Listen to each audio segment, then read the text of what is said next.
Hello বন্ধুরা, তোমাদের সাথে একটা নতুন রেসিপি আমি শেয়ার করব।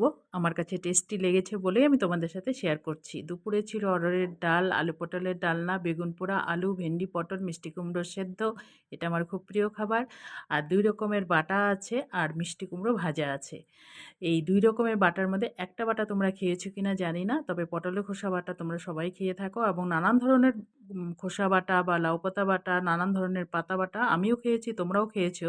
তবে তোমরা এই মিষ্টি কুমড়োর খোসা বাটা খেয়েছো কিনা জানা নেই। তোমরা একবার হলেও বাড়িতে এটা ট্রাই করো।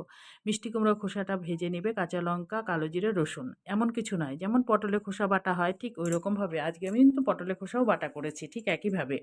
ওটা আলাদা করেছি, এটা আলাদা করেছি। তবে মিষ্টি কুমড়ো ভাজা, যে খোসাটা ভাজা করবে তার মধ্যে রসুনের পরিমাণটা খুব কম দেবে, কালো জিরে দেবে আর কাঁচা লঙ্কা ঝালটা তোমরা তোমাদের অনুযায়ী দেবে। একবার হলো এই পেস্ট করে, মানে ভাজা করে পেস্ট করে তোমরা খেয়ে, মানে গরম ভাতের সাথে খেয়ে দেখবে। সত্যি বলছি দারুণ টেস্টি। টেস্টি না হলেও আমি তোমাদের সাথে কোনো সময় শেয়ার করি না। টাটা বন্ধু।